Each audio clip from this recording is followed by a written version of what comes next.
अब हम बात करने वाले हैं, जल्दी जल्दी करेंगे, हमारे पास लेक्चर्स कम है इसके। IUPAC naming. देखो यार, आईयूपीएसी में जो जो इंपॉर्टेंट पार्ट है, जिस तरह से इसका यूज आता है, वो सारी चीजें हम देखने वाले हैं, ठीक है ना। तो आईयूपीएसी में सबसे पहले एल्केन, एल्कीन, एल्काइन, ये अपन देखने वाले हैं। फिर फंक्शन ग्रुप की बात करने वाले हैं। फंक्शन ग्रुप अगर आ जाए, OH आ जाए, COH आ जाए, तो कैसे काम करेंगे, ठीक है। उसके अलावा हम लोग क्या देखने वाले हैं, उसके अलावा हम देखने वाले हैं कि भाई अगर हमारे पास एरोमेटिक कंपाउंड है तो एरोमेटिक कंपाउंड का नेमिंग किस तरीके से किया जाता है, ठीक है। तो सबसे पहले गाइस हेडिंग लगा लो सभी के सभी, आईयूपीएसी नेमिंग। हेडिंग लगाओ सभी के सभी, आईयूपीएसी नेमिंग। हेडिंग लगाइए सभी। नोट्स बनाना बढ़िया से। कई स्टूडेंट पूछ रहे थे कि नोट्स कैसे बनाए तो यार नोट्स तो बनाना सिंपल है ना, जो बताया जा रहा है वो हेडिंग लगाओ, नोट्स बनाओ अच्छे अच्छे से, बढ़िया बढ़िया, ठीक है। तो देखो यार, अगर हम सबसे पहले बात करते हैं आईयूपीएसी नेम की, आईयूपीएसी नेमिंग की, तो जैसे कि किसी का भी नाम है, मान लो किसी का भी बंदे का जनरल नाम है, अगर हम बात करें तो उस नाम को अगर हम देखें तो उस नाम को हम ऐसे देख सकते हैं, जैसे उसका नाम है चुन्नू, ठीक है। तो ये उसका नाम हो गया, मिस्टर चुन्नू लाल, ठीक है, ये उसका नाम है। अब मिस्टर चुन्नू लाल में अगर आप ध्यान से देखो तो मिस्टर जो है ये क्या है, दिस इज प्रीफिक्स, ये हो गया प्रीफिक्स। ये जो लाल है ये क्या हो गया, ये हो गया सफिक्स। यानी बाद में लिख रहे हैं, इसको अपन पहले लिख रहे हैं, प्रीफिक्स का मतलब वही हुआ। और ये चुन्नू जो है ये वर्ड रूट है, इसको बोलेंगे वर्ड रूट, है ना। यानी वर्ड में सबसे इंपॉर्टेंट, इस पूरे नाम में सबसे इंपॉर्टेंट कौन है, Chunnu. Chunnu is most important, ठीक है। तो ये वर्ड रूट है, ये प्रीफिक्स है और ये सफिक्स है। जैसे हमारे नामों में ऐसा होता है, उसी तरीके से आईयूपीएसी नेम में भी एक फ्रेम होता है कि भाई पहले प्रीफिक्स आएगा, फिर सफिक्स आएगा, ठीक है। पहले प्रीफिक्स आएगा, फिर वर्ड रूट आएगा, फिर सफिक्स आएगा। Got it. जैसे कि अगर मैं यहाँ पे बात करता हूँ, सबसे पहले मान लीजिए हमारे पास है कुछ ऐसा, we have something like this, यहाँ पे OH, यहाँ पे मान लेते हैं यहाँ पे है Cl, ठीक है। अब इसमें नंबरिंग कैसे किया, क्या किया, वो अपन आगे देखते रहेंगे, पर इसका नाम मैं आपको बता रहा हूँ, ठीक है। क्योंकि देखो अब ये जो पर्टिकुलर कोर्स है आप जानते हो ना, इसमें 11th 12th अगर हम देखें तो दोनों चीज़ें कराई जा रही हैं, ठीक है। तो इसमें थोड़ा तो एजम्पशन है कि बिल्कुल आपको थोड़ा बहुत तो आता ही होगा, अगर जीरो है तो देखो अलग बात है, ठीक है। तो समझ रहे हो ना आप सभी। तो बाकी अगर हम इसमें देखें तो इसका नाम जो आएगा that will B 2 chloro, 2 chloro लिखेंगे, और फिर लिखेंगे साइक्लो हेक्सेनॉल, ठीक है। इस तरह से इसका नाम लिखेंगे। यानी एक चीज़ मैं आपको बता देता हूँ इसके अंदर, तो देखो यहाँ पे जो भी नाम आएंगे ना, उसका जो आईयूपीएसी नेमिंग का फ्रेम होता है, वो फ्रेम मैं आपको बता देता हूँ। सबसे पहले आता है प्रीफिक्स, ठीक है। प्रीफिक्स दो तरह के होते हैं। सबसे पहले सबसे आगे 2 डिग्री आता है, फिर आता है 1 डिग्री जो जस्ट जुड़ा हुआ होता है, फिर आता है WR यानी वर्ड रूट,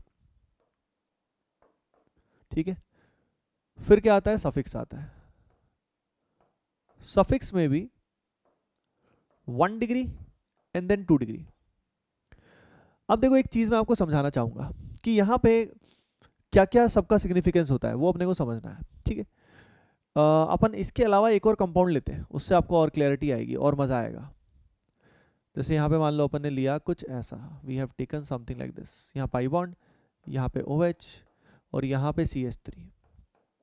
नंबरिंग कुछ ऐसे किया 1 2 3 4 5 6। इसका जो नाम है, इसका जो नाम है मैं यहाँ पे लिख रहा हूँ, इसका नाम आएगा 5 मिथाइल, 5 मिथाइल। फिर क्या लिखोगे, साइक्लो, ठीक है। साइक्लो के बाद क्या आएगा, हेक्स। हेक्स के बाद क्या आएगा, 2 इन, 2 इन, फिर आएगा 1 ऑल, 2 इन 1 ऑल। देखो अब ये नाम कैसे आया आपको थोड़ा बहुत तो समझ में आ रहा होगा कि यहाँ पे नंबरिंग हमने की, कैसे करते हैं क्या करते हैं आगे अपन देखेंगे। पर यहाँ पे 5 पे मिथाइल है, ठीक है। फिर रिंग है साइक्लो, साइक्लो के बाद हेक्स आया जो बता रहा है इसमें कितने पेरेंट चेन में कितने कार्बन है, कितने कार्बन है, 6 कार्बन है। 2 इन ये बता रहा है कौन सी पोजीशन पे अनसैचुरेशन है, और फिर 1 ऑल ये बता रहा है कि फंक्शनल ग्रुप कहाँ पे प्रेजेंट है, it is telling you the functional group, कि फंक्शनल ग्रुप कहाँ पे प्रेजेंट है, ठीक है। तो अब इससे सारा कुछ क्लियर हो जाएगा, ध्यान से देखिए। ये जो 5 मिथाइल है ये हमारा 2 डिग्री प्रीफिक्स है। ये हमें किसके बारे में बताता है, ये हमें बताता है भाई लोकेंट के बारे में, it tells us about the locant, ठीक है ना। ये साइक्लो ये तभी लगेगा अगर हमारी पेरेंट चेन साइक्लिक है, यानी 1 डिग्री प्रीफिक्स तभी आएगा जब पेरेंट चेन साइक्लिक है। तो 1 डिग्री प्रीफिक्स क्या हो गया, साइक्लो हो गया, ठीक है। दिस इज 1 डिग्री प्रीफिक्स, और ये साइक्लिक में ही पॉसिबल है। हेक्स हमें क्या बताता है, वर्ड रूट हमें क्या बताता है, वर्ड रूट हमें बताता है पेरेंट चेन में कितने कार्बन है, जो पेरेंट चेन आती है उसमें कितने कार्बन है उसके बारे में हमें इंफॉर्मेशन देता है। तो ये हो गया वर्ड रूट, ठीक है। उसके बाद यहाँ पे अगर मैं देखूं, ये जो पोर्शन है ये बता रहा है सेकंड पोजीशन पे क्या है, अनसैचुरेशन पाई बॉन्ड आया। तो ये जो हुआ ये इसका क्या हुआ, this is actually 1 degree suffix. क्या हुआ ये, दिस इज 1 डिग्री सफिक्स, है ना। तो सफिक्स जो लग रहा है ये 1 डिग्री किस बारे में बताता है, ये हमें बताता है कि कंपाउंड के अंदर कहीं डबल बॉन्ड ट्रिपल बॉन्ड है तो उसके बेसिस पे इसको लगाया जाता है, ठीक है। फिर आता है क्या, 1 ऑल। ये हमें बता रहा है किसके बारे में, जो हमारा मेन फंक्शनल ग्रुप है, जो प्रिंसिपल फंक्शनल ग्रुप है उसकी इंफॉर्मेशन ये देता है। जो हमारा मेन फंक्शनल ग्रुप है उसकी ये बारे में बताता है। अब अगर हम एल्केन्स की बात करें, अगर हम एक बार के लिए एल्केन्स की बात करें, जैसे आज हमारा मेन फोकस रहेगा एल्केन्स पे, क्योंकि एल्केन्स के बेसिक आना जरूरी है। एल्केन्स के बाद ही हम बाकी सब चीज़ों पे जाएंगे, ठीक है। तो एल्केन में साइक्लोनी आएगा, अभी एल्केन में साइक्लोनी आने वाला, ठीक है। उसके बाद लोकेंट्स तो आ सकते हैं, बिल्कुल आ सकते हैं, ठीक है। वर्ड रूट आएगा, वर्ड रूट आएगा यानी एल्केन में ये 1 डिग्री वाला तो गया, उसके अलावा इन कहाँ से आएगा, 1 डिग्री सफिक्स भी गया, फंक्शनल ग्रुप भी गया, ठीक है। तो वहां पे मतलब 1 डिग्री सफिक्स आएगा, लेकिन इन की बजाय क्या आएगा, एन आएगा, इन की बजाय क्या आएगा, एन आएगा। तो 1 डिग्री सफिक्स तो आएगा पर एन आ जाएगा, इन आइन नहीं आ सकता। तो आपने देख लिया कि भाई एल्केन के अंदर ना तो साइक्लो पॉसिबल है, इन की बजाय एन आएगा, और फंक्शन ग्रुप उसके अंदर है ही नहीं, तो बात ही खत्म है। तो अब अपने को बेसिकली फ्रेमवर्क आपको पता लग गया कि भाई फ्रेमवर्क क्या है, prefix, word root, suffix, framework तैयार है, ठीक है। और पूरा किसी नाम का जो ये पूरी गाथा है ये किस बेसिस पे उसका स्ट्रक्चर है, तो दैट स्ट्रक्चरिंग आपने नोट कर ली होगी। तो वीडियो को पॉज करके आप बीच बीच में चीजें नोट कर सकते हो कि प्रीफिक्स क्या, वर्ड रूट क्या, सफिक्स क्या, इसको देख के आपको क्लैरिटी आ गई होगी कि एग्जैक्टली कैसे हम इसको डिफाइन करते हैं, कितना लॉजिकल है ये। अच्छा, आप में से कई स्टूडेंट्स पूछ रहे थे कि सर कॉमन नेम हम लोग करेंगे, तो यार देखो कुछ इंपॉर्टेंट कॉमन नेम्स हम जरूर करेंगे, ठीक है। कुछ इंपॉर्टेंट कॉमन नेम्स हम जरूर करेंगे, डोंट वरी अबाउट दैट, ठीक है ना। और बाकी कॉमन नेम्स याद रखिए कॉमन तभी होते हैं जब हम थ्रू आउट द ईयर उनकी प्रैक्टिस करेंगे, यूज करेंगे, तो कॉमन नेम आपके लिए अपने आप ही कॉमन हो जाएंगे, है ना। तो don't worry about that at all, बिल्कुल भी आपको टेंशन लेने का नहीं है। डन, लिख लिया सभी ने ये बात, सब हो गया, ओके। चलो तो गाइस देखिए अब अपने को चलना है आगे, now we have to move forward. सबसे पहले अपन जो नेमिंग देखने वाले हैं वो देखने वाले हैं आज एल्केन्स पे एक बार फोकस करेंगे, क्योंकि पूरा बेसिक्स जो है ना नेमिंग का वो इसी से रिलेटेड है। एक बार हमने एल्केन्स वगैरह कर लिया, फिर हम आगे सब कर सकते हैं। फ्रेम एक बार बेसिक पता लग गया, पेरेंट चेन कैसे सेलेक्ट करते हैं, क्या करते हैं, तो यार देखो सीधा क्वेश्चंस की हेल्प से चलते हैं अपन, सीधा अपने को समझ में आ जाएगा, सारा खेल समझ में आ जाएगा, ठीक है ना। क्या तरीका होता है, सीधा क्वेश्चंस की बात करते हैं, ठीक है।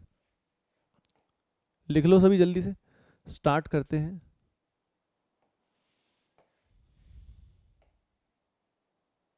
बिल्कुल बेसिक से स्टार्ट करेंगे पहले, बिल्कुल बेसिक से, don't worry about that at all, बिल्कुल बेसिक से स्टार्ट करने वाले।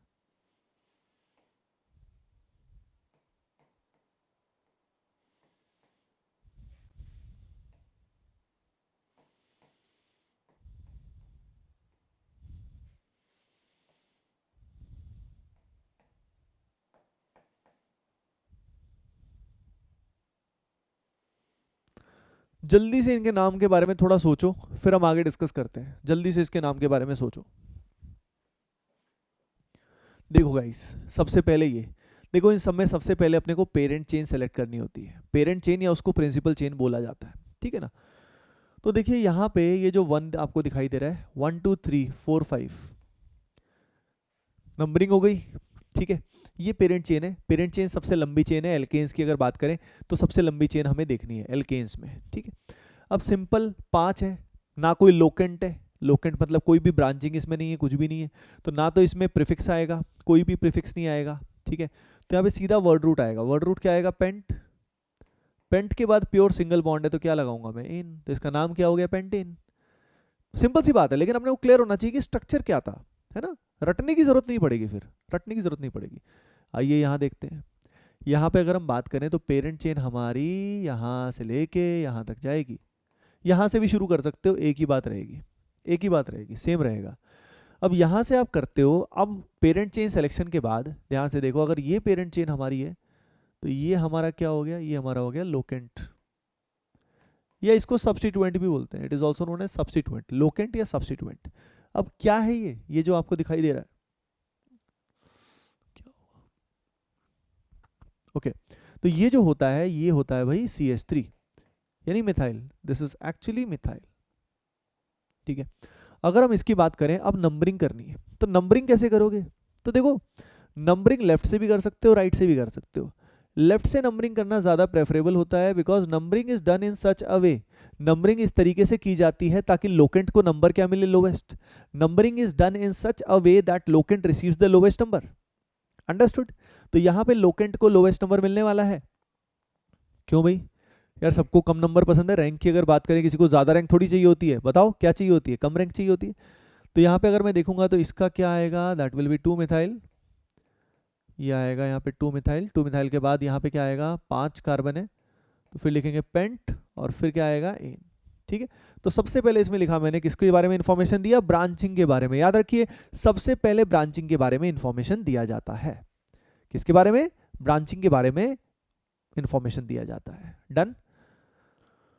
ओके, नेक्स्ट अगर हम बात करते हैं अगले सवाल की तरफ, तो यहाँ पे देखो पेरेंट चेन इधर से इधर तक ले लो। नंबरिंग किधर से करोगे, नंबरिंग इधर से करोगे, 1 2 3 4 5, 2 3 डाई मिथाइल, 2 3 आ गए, दोनों मिथाइल आ गए, तो भाई इनको एक साथ लिखना पड़ेगा। तो अगर जो लोकेंट है वो रिपीट हो रहा है तो हम उनको एक साथ लिखेंगे। तो मैं यहाँ पे 2,3 फिर लिखूंगा क्या, डाई, ये नीचे लिखना पड़ रहा है मेरे को मजबूरी में, डाई मिथाइल पेंट, और फिर आएगा एन, है ना। ये 5 कार्बन आए तो पेंट, और फिर क्या आएगा, एन। तो 2 3 एक साथ मुझे लिखना पड़ा, 2 3 मुझे एक साथ लिखना पड़ा। ठीक है, 2,3 जो ये न्यूमरल होते हैं, न्यूमरल होते हैं, इनको हम कॉमा से सेपरेट करते हैं, ठीक है ना। और कोई न्यूमरल है और साथ में अल्फाबेट है, it is separated by dash, dash से उसको सेपरेट किया जाता है। ठीक है, ये आ गया 2 3 डाइमिथाइल पेंटीन, बिल्कुल बेसिक बेसिक बातें है ना। फिर धीरे धीरे लेवल इंक्रीज करते जाएंगे, तो डोंट वरी एट ऑल, मजा आएगा बहुत। चलो जल्दी से इनके बारे में थोड़ा सोचो आप, then we will move forward. Okay everyone, देखिए गाइस, अगर हम यहाँ की बात करें तो यहाँ पे अगर हम नंबरिंग करते हैं इधर, तो नंबर यहाँ क्या मिल रहा है, हाँ इधर से नंबर मिल रहा है 2 और 3, और राइट से नंबरिंग करूंगा तो नंबर क्या मिलेगा, 3 and 4, and 2 and 3 is better. तो अब ये तो हो गया नंबरिंग। नंबरिंग के बाद अब लोकेंट हमारे पास 2 पे ब्रोमो है और 3 पे क्लोरो है। पहले किसको लिखूंगा, तो देखो यार ये जो लोकेंट्स है they have to be arranged in alphabetical order, इनको अल्फाबेटिकल ऑर्डर में हमें अरेंज करना है। क्लियरली ब्रोमो का बी और क्लोरो का सी। तुम ही बताओ पहले कौन आएगा, बताओ कौन आएगा, हाँ ब्रोमो आएगा, क्लियरली ब्रोमो आएगा। तो यहाँ पे मैं कैसे लिखूंगा, इसको लिखूंगा ऐसे, 2 2 के बाद क्या आएगा, ब्रोमो, टू 2 ब्रोमो के बाद फिर क्या आएगा, दैट विल बी 3 क्लोरो, और उसके बाद 5 कार्बन है, पेंट आएगा, और अनसैचुरेशन, प्योरली अनसैचुरेटेड है तो एन आएगा, सैचुरेशन सॉरी प्योरली सैचुरेटेड है तो एन आएगा। अगर अनसैचुरेशन होता है डबल बॉन्ड ट्रिपल बॉन्ड, तो वो हम एल्कीन एल्काइन इन सब में देखेंगे। यहाँ पे देखो, यहाँ पे भी नंबरिंग इधर से होगी, लेफ्ट से ही होगी पेरेंट चेन के बाद। ठीक है, नंबरिंग जब यहाँ से करोगे तो यहाँ पे Cl, यहाँ पे Br, बात समझ में आई। अब यहाँ पे सबसे पहले किसको लिखोगे, क्लियरली ब्रोमो को, तो 3 ब्रोमो, 3 ब्रोमो, उसके बाद क्या आएगा, 2 क्लोरो, 2 क्लोरो, 5 कार्बन है तो क्या आएगा, pentane, pentane, 3 bromo 2 chloro pentane, 3 bromo 2 chloro pentane, understood, ये बात है। यहाँ पे अब भैया लेफ्ट से राइट से नंबरिंग सेम आ रही है, यानी यहाँ पे जो हमारा लोकेंट रूल है वो फेल हो गया। नंबरिंग राइट से करूँ लेफ्ट से करूँ एक ही बात है। अब लेफ्ट राइट दोनों से सेम हो रहा है तो फिर हमें अल्फाबेटिकली चेक करना पड़ेगा। तो नंबरिंग यहाँ पे राइट से इसीलिए हुई क्योंकि लोकेंट रूल फेल हो गया। यानी कई स्टूडेंट रट लेते हैं कि अल्फाबेटिकल लग जाएगा। अल्फाबेटिकल कब लगा, अल्फाबेटिकल हमने तभी देखा जब हमारा लोकेंट रूल फेल हो गया, है ना, क्योंकि लेफ्ट और राइट से सेम आ रहा था। तो यहाँ पे क्या आएगा, यहाँ पे आएगा 2 ब्रोमो, 2 ब्रोमो के बाद इट विल बी 4 क्लोरो, ठीक है, और फिर 5 कार्बन है तो क्या आएगा, पेंट, और फिर क्या आएगा, इन। तो 2 bromo 4 chloro pentane, that will be formed. Is it clear to you? Okay, I hope it is. चलते आगे, देखो जितने क्वेश्चंस करेंगे उतना मतलब इंप्रूवमेंट होती जाएगी होती जाएगी होती जाएगी। क्लियर है? ठीक है, ओके नेक्स्ट चलते हैं। क्वेश्चन लिखना ट्राई करना, क्वेश्चन लिखना ट्राई करना।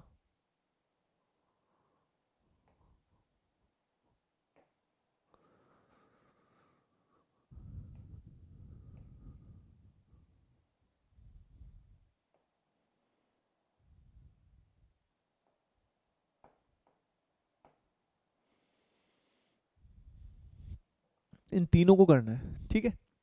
तो ट्राई करें जल्दी से इसको, वीडियो को पॉज करके तीनों क्वेश्चंस को ट्राई कर सकते हो, देन वी विल डिस्कस कि इसको कैसे करते हैं, हाउ इट इज डन।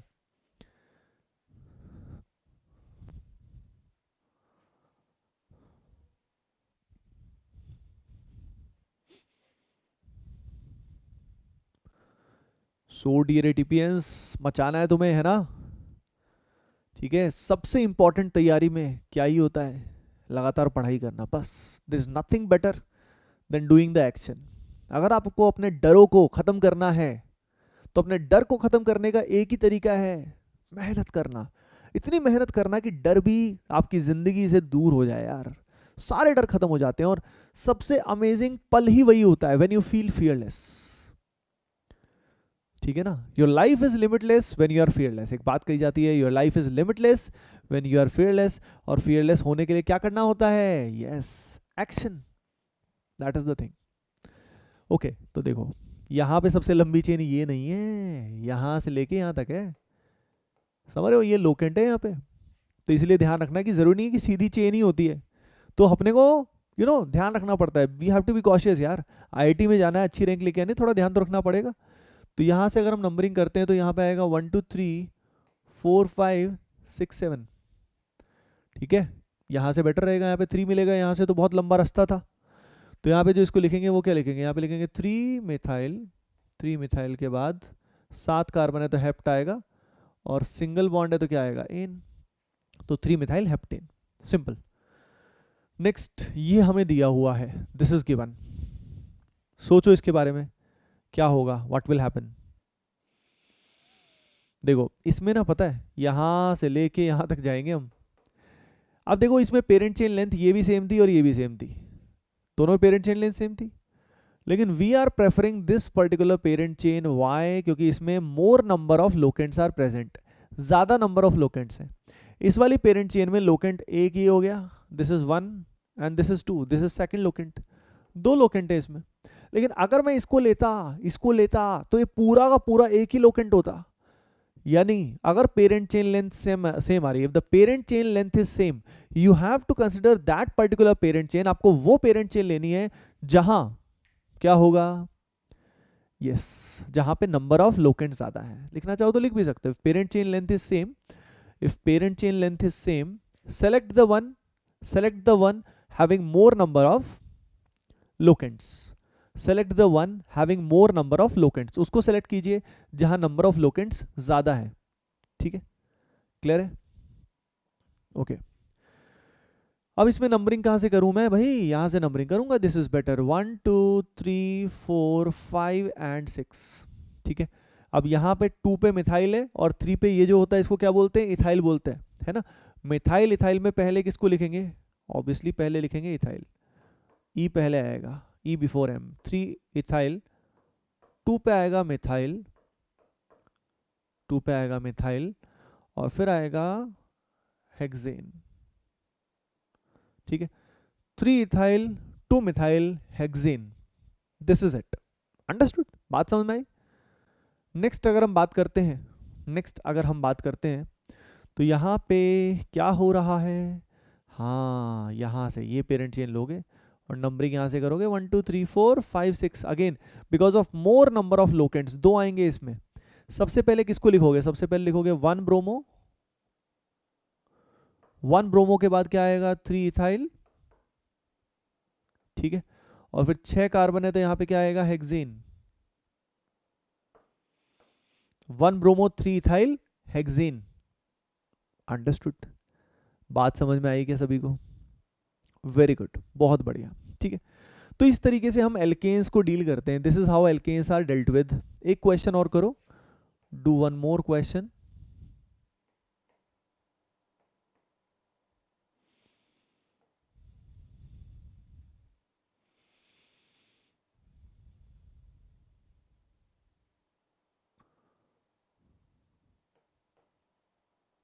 इसको करो आप जल्दी से।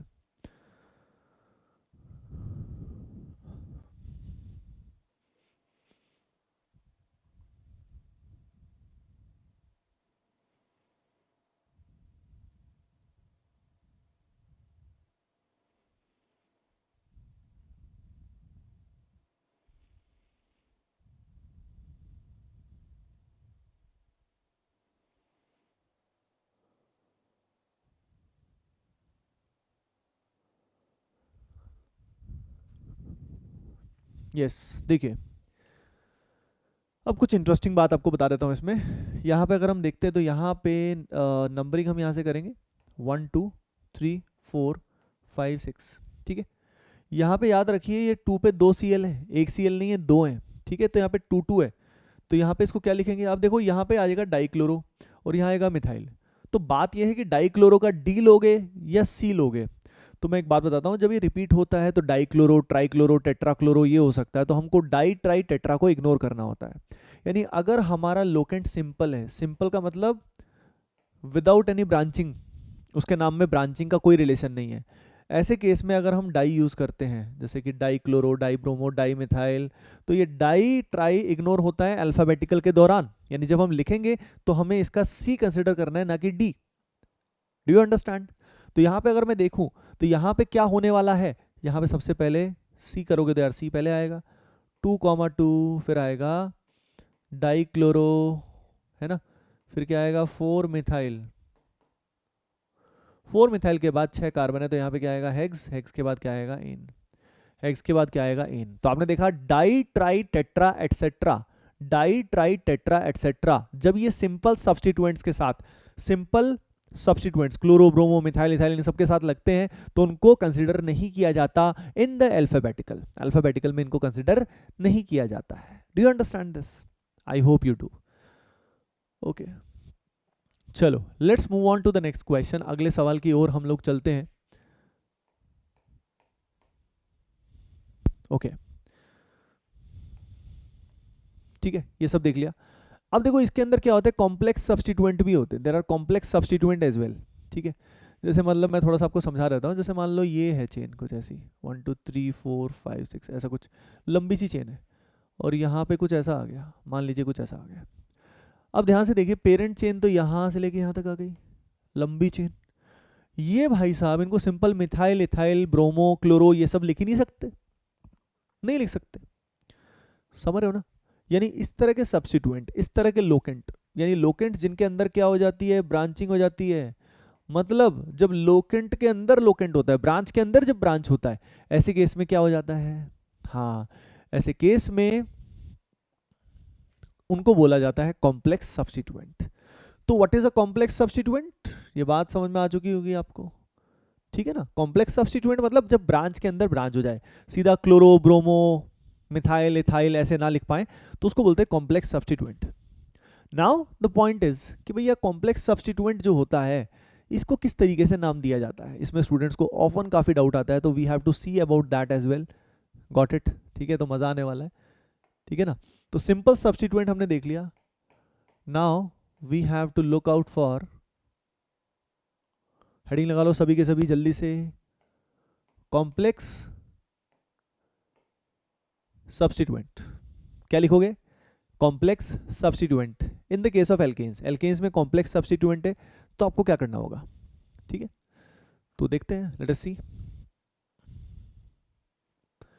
तो एक बार के लिए मान लेते हैं कि कुछ ऐसी बड़ी सी चेन है, ठीक है, और यहाँ पे हम किसी को लगा रहे हैं, यहाँ पे हम किसी को लगा रहे हैं, ठीक है ना, किसी लोकेंट को लगा रहे हैं, ग्रुप को लगा रहे हैं। तो वो कौन कौन से ग्रुप हो सकते हैं, उनके नाम क्या क्या हो सकते हैं, ये अपने को देखना है। अब ये जो चेन है ये क्या होगी, पेरेंट चेन, ठीक है। तो देखो इसको समझने के लिए there is a very good method जिसमें हम ऐसे कर सकते हैं कि पेरेंट चेन को हम हॉरिजॉन्टल की बजाय वर्टिकल मान लेते हैं। ये मान लेते हैं parent chain, this is the parent chain, ठीक है। इस पेरेंट चेन से जुड़ा हुआ है कोई लोकेंट, जैसे कि यहाँ पे ये जुड़ा हुआ है CH, और यहाँ पे है 2CH3। ये है पहला कॉम्प्लेक्स लोकेंट जिसके बारे में आप समझोगे। अब ये जो है इसका नाम क्या दें, तो देखो इसके नाम दो तरीके से दिए जा सकते हैं। एक इसका नाम होता है one of the name is isopropyl. देखो ये लोकेंट है तो आइल तो आएगा ही, लोकेंट है तो आइल तो लगता है ना लास्ट में लोकेंट्स के लिए, है ना। अब उसके बाद यहाँ पे आइसो ग्रुप, तो देखो एक CH पे अगर दो मिथाइल, याद रखिए दो होने चाहिए एग्जैक्ट, अगर एक CH पे दो मिथाइल आते हैं ऐसे केस में ये ग्रुप आइसो है। यानी आइसो ग्रुप सबसे छोटा अगर होगा तो उसमें मिनिमम कितने कार्बन होंगे, 3। इनफैक्ट आइसो में तो 3 ही होते हैं, तो आइसो में ये 3 होंगे, है ना। दिस इज आइसो ग्रुप, तो स्टार्टिंग इससे होती है ना। तो ये हो गया आइसो, फिर टोटल कार्बन के हिसाब से इसको बोल दिया propyl. There is one more way जिससे इसको बोला जाता है, दोनों ही करेक्ट है, दोनों ही इक्वली वैलिड है। अगर हम IPAC के हिसाब से देखें तो फंडा ऐसा होता है कि इस पेरेंट चेन से डायरेक्टली जुड़े हुए कार्बन एटम को हम नंबर 1 देते हैं, जो डायरेक्टली जुड़ा हुआ एटम है उसको नंबर 1 देते हैं, ठीक है। 1 देने के बाद अब आप इसमें इधर भी जा सकते हो, इधर भी जा सकते हो। तो यहाँ पे हम इधर चले गए, मान लो हम उस रास्ते जाएंगे जहाँ पे लंबा ज़्यादा होगा रास्ता, चेन ज़्यादा लंबी होगी। कॉर्नर से नंबरिंग शुरू नहीं कर सकते क्योंकि ये लोकेंट है, और लोकेंट का ये वाला कार्बन सबसे इंपॉर्टेंट है, VIP है, क्योंकि ये पेरेंट से जुड़ा हुआ है। तो numbering can not start from the corner. अब यहाँ से देखो ये 1 के अंदर ये क्या हुआ, SL। SL का मतलब क्या है, सब लोकेंट, यानी सब्स्टिट्यूएंट का सब्स्टिट्यूएंट। तो ये क्या हो गया, इसका नाम क्या हो गया बताओ, इसका नाम हो जाएगा सबसे पहले वही जैसे प्रीफिक्स लिखते हैं 1, 1 पे क्या आएगा, मिथाइल, 1 पे मिथाइल, और एक खुद इसको इथेन लिखेंगे या इथाइल लिखेंगे, 2 कार्बन है पेरेंट चेन में, लोकेंट की पेरेंट चेन में 2, इथाइल लिखेंगे, it is known as ethyl. समझ गए, ठीक है ना। इथेन नहीं लिख सकते। तो इस तरीके से दोनों ही सही है, बोथ आर करेक्ट। लेकिन नॉर्मली कौन सा यूज होगा, ये वाला जो रिलेटिवली आसान है, दिस इज यूज्ड, है ना, दिस इज यूज्ड। ये आइसोप्रोपाइल इज फाइन, IPAC में इसको यूज करेंगे, यूज करना इसको प्रॉपर्ली वैलिड है, ठीक है। तो इसको आपको पूरी फील आनी चाहिए कि ये इसके नाम होते हैं, ठीक है ना। इसको सिंपली ऐसे भी दिखा सकते हैं, सिंपली ऐसे, मतलब बॉन्ड लाइन नोटेशन में इसको ऐसे दिखा सकते हैं, है ना। डन है, नोट कर लेना जल्दी से बढ़िया से। आज के लेक्चर के बाद ये आइसो, सेकेंडरी, नियो से घबराने की जरूरत नहीं है, सब अपने कंट्रोल में होना चाहिए, everything must be under our control. और आज का लेक्चर आ गया यानी IPAC के बेसिक्स आ गए, फिर अगले 2-3 लेक्चर्स में तो आराम से आपको IPAC बिल्कुल बढ़िया से बेसिक आपके अच्छे हो जाएंगे। जितनी हमारी रिक्वायरमेंट है वो आपको बढ़िया दोस्ती हो जाएगी एक बार IPAC से, वही हमारा एम है, ठीक है। अच्छा, एक होमवर्क मैं आपको पहले से ही बता देता हूँ सभी को कि अगला अगला जो होमवर्क है वो नेक्स्ट 2 DPP आपको मिल चुकी हैं। अगली 2 DPP जो आपको ऐप में, ATP स्टार ऐप में मिल चुकी हैं, वो दोनों DPP आपको करके आनी है, ठीक है। उसका डिस्कशन भी होगा ऑब्वियसली। और उसके अलावा दूसरा होमवर्क ये है कि आप क्या करोगे, हाँ, NCERT से इतना रीडिंग तो ज़रूर ले लोगे अच्छे से, जितना करवाया ना इतना रीडिंग, बल्कि आगे वाला भी ले लो तो अच्छा है। NCERT को ढंग से कर लो, साथ साथ NCERT में जो नेमिंग वाला पार्ट है उसको ढंग से कर लो, बस that would be best for you, बहुत बढ़िया रहेगा, ठीक है। कर लेना, मतलब ये करना है तुम्हें, जो मैं कह रहा हूँ वो करते जाओ बस, ठीक है। ज़रा सोचो मत, ऑर्गेनिक मस्त वाली करनी है तो। ओके, ये करने के बाद चलते हैं आगे, आइए चलते हैं नेक्स्ट वाले पे। ये है पेरेंट चेन, वर्टिकल हमने मान लिया। इस पेरेंट चेन से जुड़ा है कुछ ऐसा, CH2, CH, CH3, CH3, ठीक है। ध्यान से देखो सभी के सभी, इसके अंदर ये जो ग्रुप है ये कौन सा ग्रुप है, पहचानो इसे, ये कौन, क्या ये है छोटा डॉन, हाँ ये छोटा डॉन है। क्या नाम है छोटे डॉन का, आइसो ग्रुप। लेकिन अब ध्यान से देखो, कार्बन टोटल 4 है ना, तो इसका नाम क्या हो जाएगा, आइसो ब्यूटाइल। समझ में आया, क्योंकि it is a butyl group containing iso, तो इसमें आइसो है, समझ गए। अब इसका दूसरा तरीके का नाम, डायरेक्टली जुड़े हुए एटम को नंबर 1 देंगे, फिर 2, फिर 3, इधर जाओ उधर जाओ एक ही बात है। तो इसका नाम क्या आएगा, 2 methyl propyl, 2 methyl propyl is the name. Understood, समझ में आई बात आपको, वेरी गुड। ये होने के बाद फिर क्या करोगे आप, ये हो गया आइसोप्रोपाइल। अगला बताता हूँ, बड़ा ही इंपॉर्टेंट है,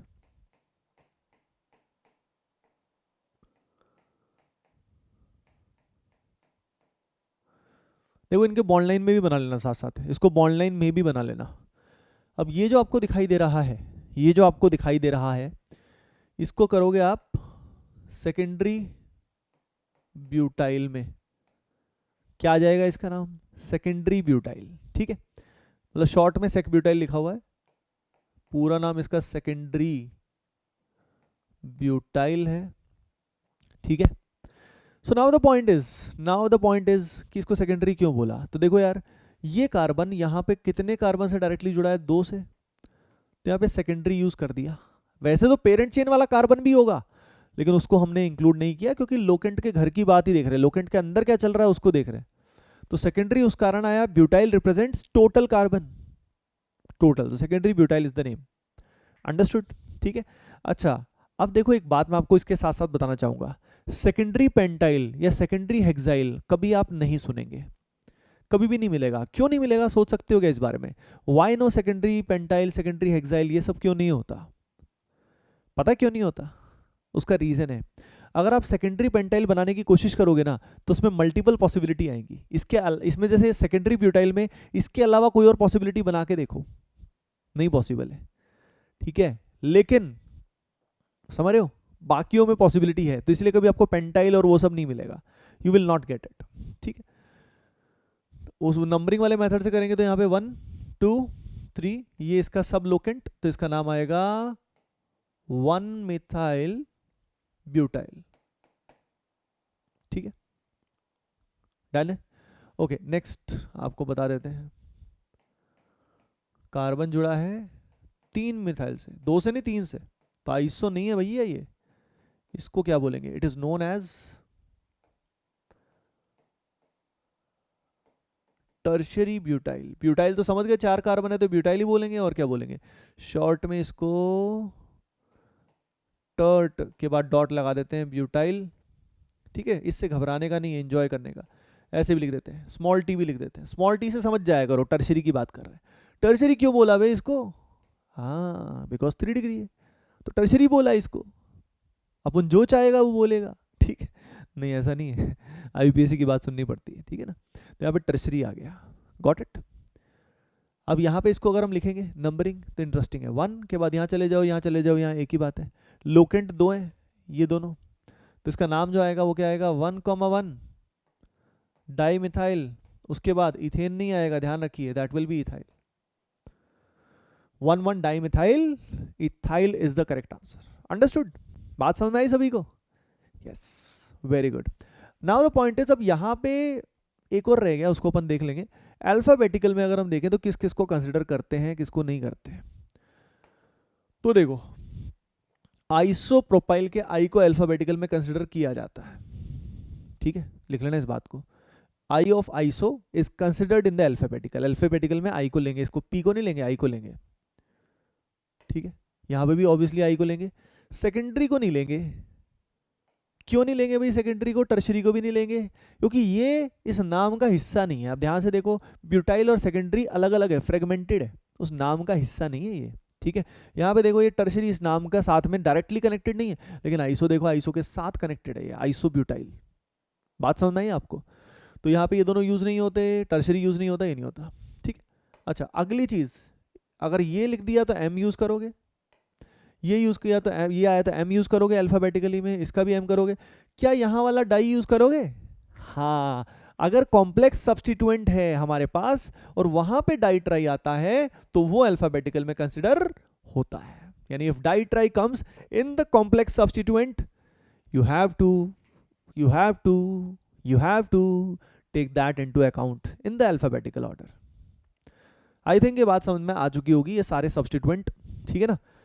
बढ़िया से प्रैक्टिस करनी है, आराम आराम से फील लेनी है कि नाम कहां से आए, सबका बहुत बढ़िया लॉजिक है। नेक्स्ट, अगर हमारे पास है कुछ ऐसा, ई रही पेरेंट चेन और पेरेंट चेन में CH2, अगर आप इसको टर्शरी ब्यूटाइल से कंपेयर करो तो आपको इंटरेस्टिंग लगेगा। कंपेयर करो इसको टर्शरी ब्यूटाइल से, अगर तुम इसको टर्शरी ब्यूटाइल से कंपेयर करोगे तो इन दोनों में क्या डिफरेंस है, देखो, ये CH2 ग्रुप का, CH2 ग्रुप का फर्क आ गया, समझ रहे हो। इसको क्या बोला जाता है, it is known as neopentyl, neopentyl बोला जाता है। नियो का मतलब है नया, तो आप इसको ऐसे याद रखोगे, टर्शरी ब्यूटाइल और पेरेंट चेन के बीच में एक और कार्बन आ जाएगा तो उसको क्या बोलेंगे, टर्शरी ब्यूटाइल। अंडरस्टूड, ये बात है, ठीक। तो यहाँ पे अब नियोपेंटाइल आ गया और इसको 1 2 3 दो सब लोकेंट आ गए तो इसका नाम आएगा 2,2 डाइमिथाइल, और फिर क्या आएगा, 3 कार्बन है तो आएगा propyl, that will B propyl. I think बात समझ में आपको अच्छे से आ रही है, you're able to understand everything properly, got it, समझ में आए, ये बात होती है, ठीक है ना। तो यहाँ पे this this this this is the thing for you, ठीक है। अब ये बताओ, ये डाई को लोगे, लोगे, नियो वाले एन को लोगे क्या, बोलो, लोगे, दिख रहा ना, इसके साथ जुड़ा हुआ है, ठीक है। तो आइसो वाला और नियो वाला जो आई और एन है, इसको आप अल्फाबेटिकल में कंसिडर करोगे, डन। तो आई थिंक इससे आपको थोड़ा सा एक अंदाजा लग गया होगा कि इस तरह के नामों से घबराने का नहीं है, रिलैक्स करने का, एंजॉय करने का, ठीक है। अब क्वेश्चंस आए तो क्वेश्चंस में अब आप इसको हैंडल कर सकते हो आसानी से, जैसे कि हमारे पास मान लो कुछ ऐसा है,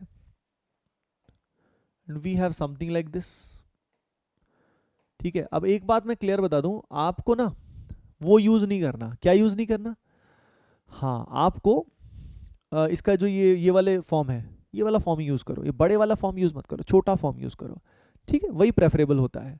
बाकी ऑप्शन में दोनों आए तो बोथ आर करेक्ट, लेकिन हाँ प्योर आईपीएससी नेमिंग में अगर सिंगल करेक्ट आए, ये भी दिया तो this is better, this is better, क्योंकि प्योर सिस्टमैटिक है, this is systematic, this is like using the common things, पर इस कॉमन को आईपीएससी में यूज करना अलाउड है, बात समझ में आई, ठीक है ना। तो ये जो नाम है ये आईपीएससी में यूज कर सकते हो आप, कोई दिक्कत नहीं है, ठीक है, ओके। जैसे अब ये अपने सामने है, इसको आप ट्राई कर सकते हो, एक बार ट्राई करो जल्दी से। पेरेंट चेन तो क्लियर है, यहाँ से लेके यहाँ तक पेरेंट चेन हो गई, यहाँ से लेके यहाँ तक पेरेंट चेन हो गई, है ना, इसको जल्दी से करो, ठीक है। तो अब अपन इसको कंप्लीट करने वाले हैं, जो ये एल्केन वाला पार्ट है, ये जो ब्रांचिंग वाला पार्ट है, होमवर्क आपको मैंने दे ही दिया कि कुछ दिनों के बाद अपनी क्लास फिर से चालू होगी, तो उसमें अपन सबसे पहले करेंगे ये जो एल्कीन, एल्काइन और साइक्लिक वाला पार्ट है, ये अपन करेंगे एक लेक्चर में। फिर हम फंक्शनल ग्रुप वाला पार्ट करेंगे, ठीक है ना, multiple functional group and all, special rules वगैरह देख लेंगे, और फिर हम एरोमेटिक वाला पार्ट देख लेंगे, एरोमेटिक वाला पार्ट कैसे हैंडल होता है। यानी लगभग ये मान लो 3 lectures more, in the 3 lectures more हमारा आईपीएससी बहुत अच्छे से बिल्कुल पटरी पे आ जाएगा, ठीक है। एंड आई होप आपका कॉन्फिडेंस भी बढ़ता जाएगा, हर सब्जेक्ट में इसी तरीके से आपका कॉन्फिडेंस बढ़ रहा होगा। And as we know ATPians will rock the next year exams, will rock for sure. इसको आप देखिए एक बार, सोचिए।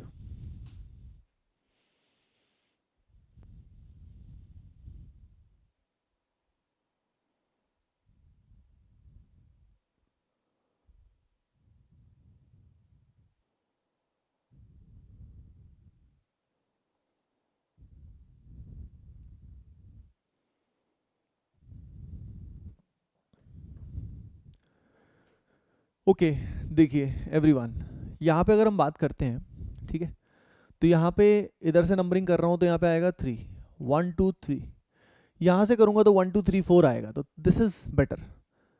3 के बाद 4 5 6 7 8, है ना। अब ये लोकेंट है, ये लोकेंट है और ये भी लोकेंट है।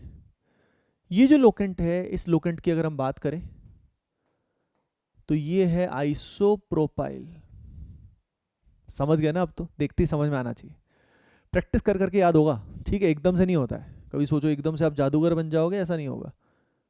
ये ब्रोमो है और ये है क्लोरो, बात समझ में आई। अब लिखोगे कि करके, यहाँ पे बी है, सी है, आई है, इसी ऑर्डर में लिखोगे।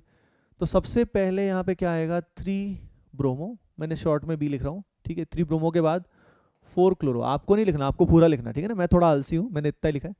उसके बाद 5 है यहाँ पे, तो फिर क्या आएगा 5 आइसोप्रोपाइल, और फिर क्या आएगा ऑक्टेन, सिंपल, बात खत्म। यानी एल्केन्स में नंबरिंग सोच समझ के करनी होती है। और देखो तो सीक्वेंस क्या हुआ, identify the parent chain properly, parent chain को सही से आइडेंटिफाई करो, फिर नंबरिंग प्रॉपर सही तरीके से करो, नंबरिंग सही तरीके से करो, लोकेंट्स को अरेंज करो अल्फाबेटिकली, लोकेंट्स को अरेंज करो अल्फाबेटिकली, और बस उसके बाद हेप्टेन, ऑक्टेन, ये सब चलेगा, बात खत्म है, समझ लो ना। अब मेन बात क्या आती है कि जब हमारे पास क्या होता है, हाँ जब हमारे पास अनसैचुरेशन आएगा, यानी double bond, triple bond, ring आई, तो क्या होगा, there are so many things. देखो आईपीएससी में कम से कम 15 लेक्चर लगाए जा सकते हैं, समझ रहे हो ना। अपन इस पर्टिकुलर कोर्स में क्या कर रहे हैं, हम उतना कर रहे हैं जितना हमारे एग्जाम के स्पेसिफिक काम हो जाएगा बढ़िया से, आप समझ रहे हो ना ये बात, ठीक है। So I hope you properly understand that thing. Okay guys, तो बस आप बढ़िया से तैयारी करते रहो, जो मैंने होमवर्क आपको बताया एनसीईआरटी प्रॉपर ढंग से कर लो, ठीक है, पूरा ढंग से करके आना, ताकि आगे चीज़ें आपको और अच्छे समझ में आए, ठीक है ना। और ऑर्डर वगैरह भी देख के आना, प्रायोरिटी ऑर्डर एवरीथिंग जो भी है करके आना, और जो डीपीपी आपको मिली है उसको बढ़िया से सॉल्व कर लेना। Okay guys, in case of any other issues you can discuss in the our group as well. Okay guys, bye bye, bye bye, take care.